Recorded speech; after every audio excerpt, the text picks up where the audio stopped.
বজ্রপাত হওয়ার সময় করণীয় কি? এ সময় করণীয় বিশেষ কোনো আমল আছে কি? বজ্রপাতে প্রায় সময় আমরা শুনতে পাই অনেক মানুষের প্রাণহানি ঘটে, অনেক বিপদের কথা আমরা শুনতে পাই, অনেক দুর্ঘটনার কথা আমরা শুনতে পাই। বজ্রপাতের সময় একজন ইমানদারের দুটি করণীয়ের কথা আমরা বলব। প্রথম করণীয় হলো সর্বোচ্চ সতর্ক থাকা, যাতে করে তিনি কোনো বিপদের মুখোমুখি না হন, আকস্মিক মৃত্যুর মুখোমুখি যেন না হন।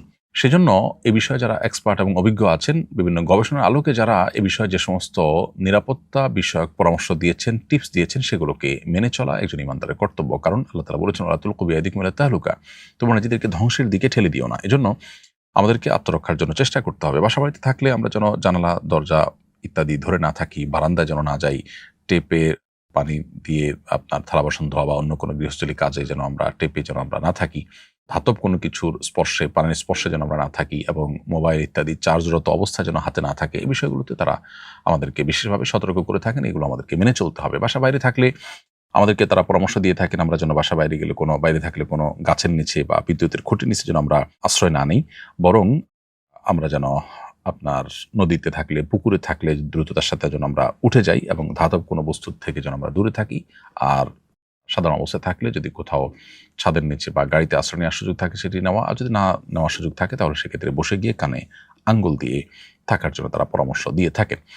তো এই জাতীয় যে সমস্ত পরামর্শগুলো দিয়ে থাকেন সংশ্লিষ্ট বিষয় এক্সপার্টরা, সেগুলো মেনে চলতে হবে নিজেকে রক্ষা করবার প্রয়োজনে।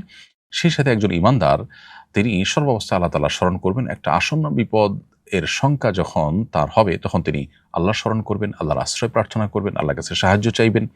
এবং যে কোনো মুহূর্তে ইমানদার তার মৃত্যু যেহেতু হতে পারে, অতএব আল্লাহর কাছে ইমানদার অবস্থায় মৃত্যুবরণ করার ব্যাপারে আমাদের সব সময় মানসিকভাবে প্রস্তুতি থাকবে। সেটা তো সাধারণ অবস্থার জন্য প্রযোজ্য। অতএব এই অবস্থা বিশেষভাবে আল্লাহর কাছে আশ্রয় চাইতে হবে, আল্লাহ যেন রক্ষা করেন, কোনো বিপদ যেন না দেন, আল্লাহ যেন হেফাজত করেন। এছাড়াও মেঘের গর্জন যখন আমরা শুনতে পাবো, তখন একটি দোয়া পড়ার কথা সাহাবী আব্দুল্লাহ ইবনে জুবাইর রাদিয়াল্লাহু তাআলা থেকে বর্ণিত হয়েছে।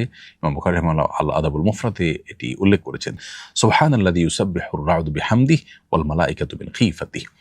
অতএব মেঘের গর্জন হলে আমরা এটি পড়তে পারি। এর বাইরে আল্লাহ তাআলার কাছে সাধারণ অবস্থাতে যে কোনো আসন্ন বিপদ থেকে বাঁচার জন্য আমরা সর্বোচ্চ সচেষ্ট থাকব।